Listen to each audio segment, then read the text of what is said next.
The 7 signs your liver is dying and very sick. There's something very wild about the liver. You can literally go for years, decades, without any symptoms at all, and actually have a pretty serious liver problem. So unless you know some of the subtle signs that are related to the liver, you could be in trouble with your liver. And unfortunately, when you go to the doctor, they kind of wait until you have some of these bigger symptoms before they do anything or even make you aware of it. But today I'm going to reveal the 7 subtle signs that your liver is dysfunctional and not doing well. The real cause of liver problems is not eating too much fat. It's not drinking too much alcohol, and it's definitely not toxins, okay? And I used to believe that. I used to be the king of detoxing. I did every single detox underneath the sun.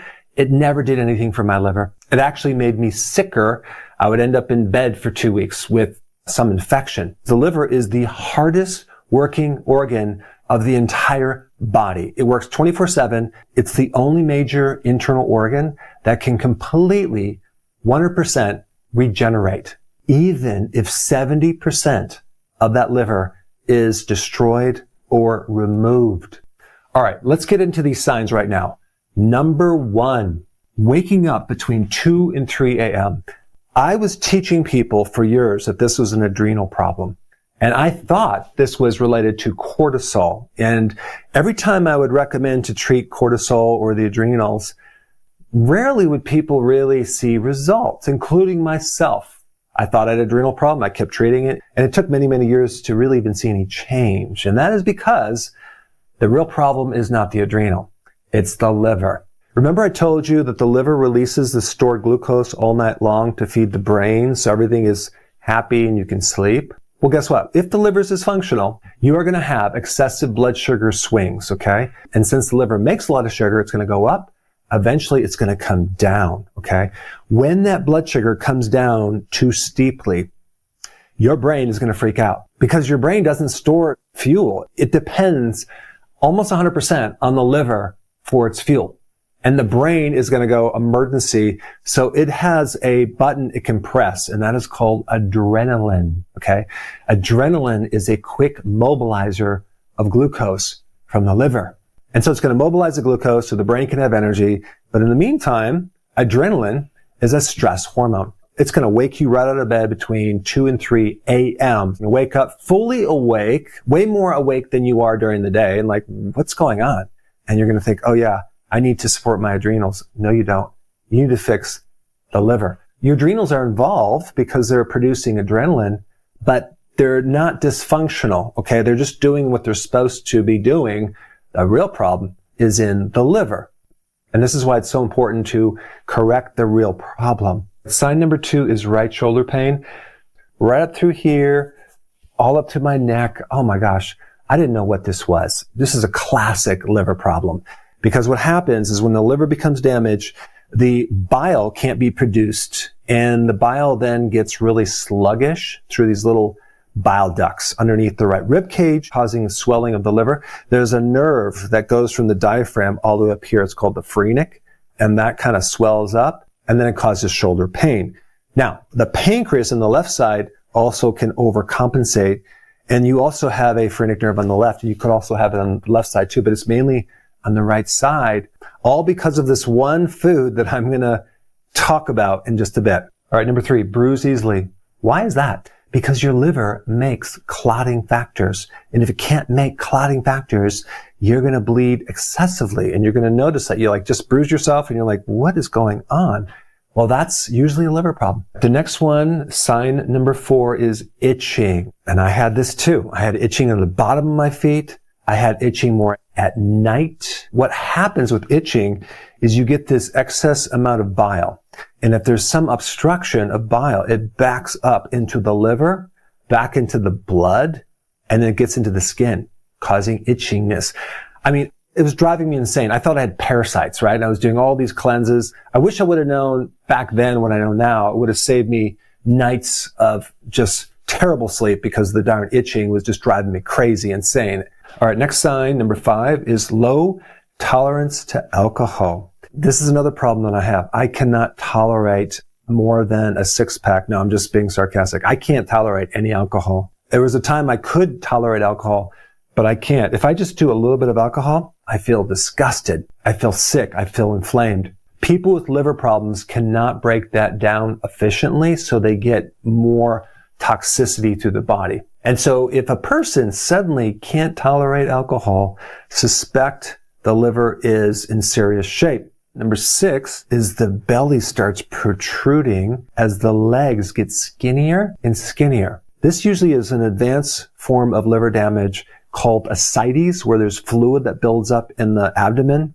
It's not actually fat. You can actually tap one side of the abdomen and it will ripple on the other side. Sometimes people have to go in to get it drained, and then it comes right back within a week. They have to keep draining it out. But the legs are skinny too because the person is losing muscle. And you also don't have enough amino acids to build muscle in your legs. So a typical example would be the guy on the beach with the Speedo with the huge belly, stick legs. You've seen that person. And they usually are sitting there with a margarita, right? A lot of alcohol. And that's a classic problem with advanced liver issues. Last one, number 7, is your brain gets very irritated because you're not able to break down protein effectively, and you're getting a backup of ammonia. The ammonia cannot be cleared. You can kind of smell it in a person's breath. And even sometimes when you go into a nursing home, when I would work in nursing homes taking x-rays, I would walk through and I'd be like, I just smell ammonia. That is a liver situation. It has a certain distinct smell. But the problem is that goes to the brain and it really affects the cognitive function. The person's personality can change. They get highly irritable, angry easily. They have a short fuse, brain fog. They can't focus. But other than that, they're perfectly fine. And I'm being sarcastic. Okay, now I want to share something with you that's just mind-blowing. Okay. A person has the potential to go from a very severe damaged liver to a normal liver within weeks by just avoiding one food. Okay, you ready for this? It's sugar, but it's a hidden sugar. Okay, it is called industrial starch. Now, what is industrial starch? It's all the hidden sugar in all the junk foods. Okay, they make it usually from corn starch. So what really exploded in the 70s was the conversion of corn into flour and all these other things. I mean, they can make gasoline, ethanol from corn, right? Well, they can make glucose from corn, synthetic sugar from corn, synthetic starch from corn, and the scaling of fast food to give you these cheap thickeners and fillers, because that's really what it is. It's a filler, okay? And the average person consumes literally 200 pounds of this stuff per year. I mean, just check this out. Maltodextrin on the glycemic index is way above sugar. Okay, sugar is like 75. Then you have glucose, which is 100. But maltodextrin goes between 140 to 180. And it's not even classified as a sugar. And this is why people who've never even had one drop of alcohol on their lips can develop a fatty liver or even advanced cirrhosis. It's coming from something else. All right, so now let's show you how to fix it. Number 1, stop snacking, especially on carbohydrate snacks. If you go in the grocery store, there's entire aisles of these snacks. We have sugar, starch, and also just eating too many frequent foods will increase insulin. So every time you eat, you spike insulin. Number 2, we need to stop eating sugar, starch, and stop consuming seed oils too. Seed oils also can cause an insulin problem as well because it affects the receptors in the liver, and that can cause insulin resistance, which then causes your body to make more insulin. And so as we do this, we start lowering insulin. What do we replace it with? High quality protein, animal protein, meat, fish, eggs, cheese. Vegetables have phytonutrients. They have potassium, folate, vitamin C. A lot of people do better with fermented vegetables and cruciferous vegetables. A really good salad that I consume is arugula as my lettuce green. Sometimes I'll do romaine and sometimes a spring mix, but arugula takes it to the next level because that'll increase nitric oxide, good for the heart, but it's also a little bitter and it's good for your liver. Radish is really good for your liver. Dandelion greens, Swiss chard, kale, good for the liver. Now, the other thing that's interesting, number 4, is you ever notice when you don't sleep, you feel hungry or you want to snack more because you're increasing cortisol? They've actually correlated a lack of sleep with more damage to the liver. So it's really important as you start to do this to take advantage of more sleep. The reason I put number 5, organic, is because if you have conventional foods, there's a lot of pesticides, insecticides, herbicides, fungicides. So it would be good if you can go organic as much as possible. I've already mentioned cruciferous vegetables, and now I just want to mention this thing called tadka. What is tadka? It's bear bile. The bile salts from a bear. Well, there's a time years ago where they were killing a lot of bears to get the bile because it was such an amazing remedy, but then they found a way to do it synthetically, which seems to have very similar benefits. And I've seen mind-blowing results when someone takes tadka with a liver problem. It makes the liver feel a lot better. It reduces inflammation. It'll help this right shoulder pain. All right. Now you have a plan. You know what to do. But before you click away, I want you to do this right now. I put my exact personal daily routine into a 1-page download.